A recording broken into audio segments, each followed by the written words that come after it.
Today we're going to be looking at all of the airbenders in Avatar: The Last Airbender and Legend of Korra and ranking them all up against each other. So as always, I have to establish a few ground rules. To make this list, they have to be a named character or play a significant role in one of the episodes. I will be exclusively looking at characters from the animated series. These will all be strictly airbenders, meaning that no avatars will be on this list because they would obviously be at the top of this list. At number 20 is Jinju. Jinju was the stinky kid that was always picked last during Airbender games. He's likely the single worst airbender ever seen in the series. Number 19 is Kuan. This was a humble farmer from the Earth Kingdom.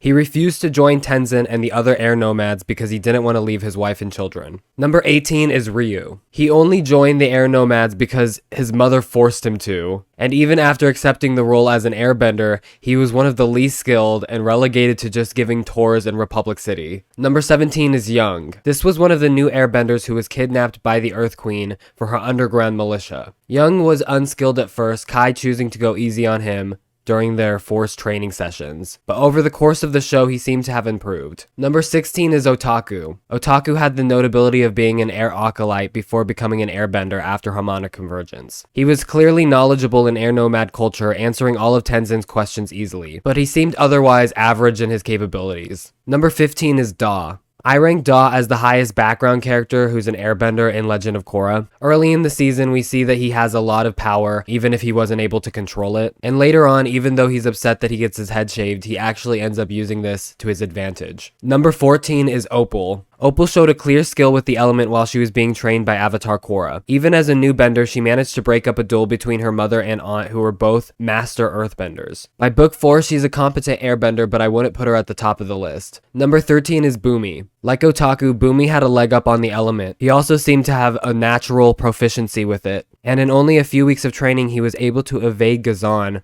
who was a master earthbender and lava bender. Number 12 is Iki. I rank Iki as the lowest of Tenzin's children. She obviously has a lot of experience in airbending, but she seems to prefer to talk over fight. However, she's proven to be an incredible airbender. Number 11 is Milo. Despite his young age, I give the edge to Milo over characters like Iki and Boomy. He seems to use airbending in very innovative ways, and to me this harkens back to Avatar Aang, his grandfather. He's also probably the most aggressive of the 3 airbender children. At number 10 is Kai. Now it might be controversial to put him above Milo and Iki, but I believe by the time of book 4 he was a very proficient airbender. He was already a very good martial artist, and all of the skills he had before he became a bender were bolstered when he became an airbender, like his sleight of hand. Number 9 is Sister Leo. Just by the nature of being an airbending master, she deserves to be on this spot. However, we don't really see anything about her skill, so we can't really make a judgment, besides the fact that she takes care of sky bisons. Number 8 is Monk Tashi. This is one of the 5 Council of Elders of the Southern Air Temple. In the onset of the war, he was threatened by Aang's relationship with Gyatso and resented them playing games like Paisho instead of training. Number 7 is Monk Pang Sang. This was the High Monk of the Southern Air Temple,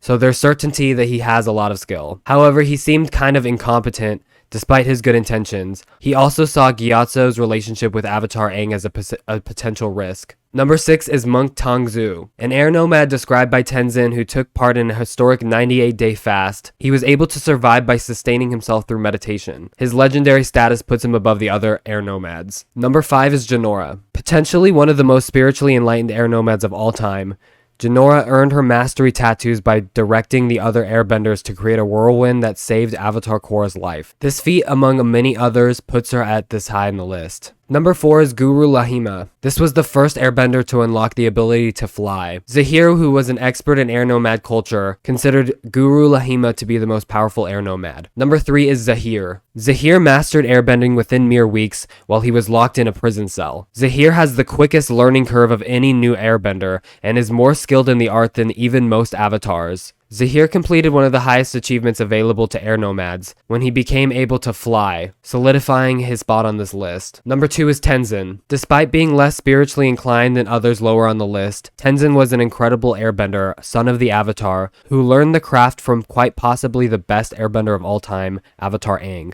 He was able to last in a 3 versus 1 against the Red Lotus for much longer than any previous airbender on this list would have, and he outclassed Zahir in a head-to-head. Number 1 is Monk Gyatso. Gyatso was the biggest influence to Avatar Aang's airbending. Aang became a master at the age of only 12. Aang may have been the youngest airbending master to have ever lived. Gyatso must have been an extremely powerful airbender, regardless of Aang's status as Avatar. Evidence of this comes from the fact that he was able to kill dozens of firebenders during Sozin's comet before succumbing to his injuries. If you guys enjoyed this list, please go ahead and leave a like and leave a subscription, and let me know if I missed any characters or if you guys disagree with my placements. If you'd like to see more videos, please suggest them in the comments below, and I'll see you guys on the next one.